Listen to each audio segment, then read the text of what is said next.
আমাদের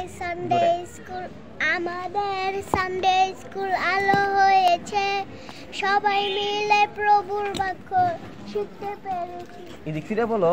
হ্যাঁ, শোনা যাবে না, এদিক ফিরে বলো আবার। আমাদের সানডে স্কুল আলো হয়েছে, সবাই মিলে প্রভুর বাক্য শিখতে পেরেছি। আমিন পরে আমরা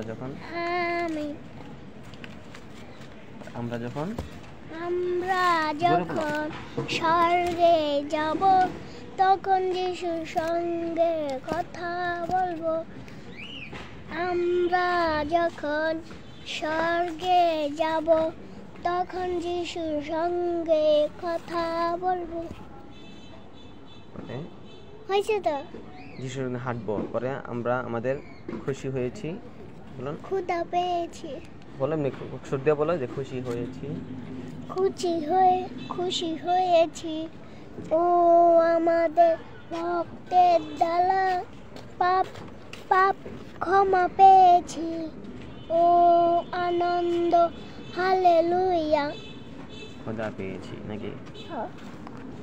আসসালামু আলাইকুম ওয়া রাহমাতুল্লাহি ওয়া বারাকাতুহু। প্রিয় দর্শক, ইতিপূর্বে আপনাদেরকে দেখিয়ে দিয়েছি যে একটি ভিডিও ফুটেজ যে কিভাবে আমাদের মুসলমানদের কোমলমতি সন্তানদেরকে তারা ইহুদি বা খ্রিস্টান বানিয়ে নিচ্ছে। আপনারা দেখছেন অলরেডি যে কিভাবে খ্রিস্টান মিশনারি গুলো তাদের মিশন চালাচ্ছে এবং আমাদের কোমলমতি শিশুদের অন্তরে যীশু খ্রিস্টের নাম ঢুকিয়ে দিচ্ছে। তো এই বিষয়ে এখনই সোচ্চার হওয়ার সময়। তো আমরা যে যেখান থেকে পারি এই বিষয়গুলোতে প্রতিবাদমূলক ভিডিও বানাই বা প্রতিবাদ করি রাস্তাঘাটে, যেভাবে হোক আমাদের এই সন্তানদের ভবিষ্যৎ আমাদেরকেই রক্ষা করতে হবে। আগামী প্রজন্ম আমাদের হাতে, আগামী প্রজন্মের রক্ষক আমরাই। আমাদেরই এগিয়ে আসতে হবে এই বিষয়গুলো। তো যারা ওলামায়ে আছে তাদের নজর অবশ্যই এই বিষয়ে রাখতে হবে এবং এই বিষয়ে বেশি বেশি কথা বলা ফরজে আইন হয়ে গিয়েছে।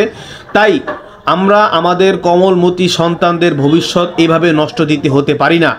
আপনারা যে দেখেছেন ভিডিওটির মধ্যে যে যিশুর নাম নিয়ে মেয়েটি একটি ছড়া বলছে, তো এইভাবেই তারা তাদের প্রচারণাগুলো চালিয়ে যাচ্ছে এবং এটিও আমাদের একটি রাজধানীর অন্যতম একটি জায়গা ভাটারা সোলমাইদের একটি ঘটনা। তো এইভাবেই আপনারা আপনাদের ভিডিও বার্তাগুলো দিয়ে এই বিষয়ে পুরো মুসলিম উম্মাহকে জাগ্রত করবেন এবং সতর্ক করবেন। আসসালামু আলাইকুম ওয়া রাহমাতুল্লাহি ওয়া বারাকাতুহু।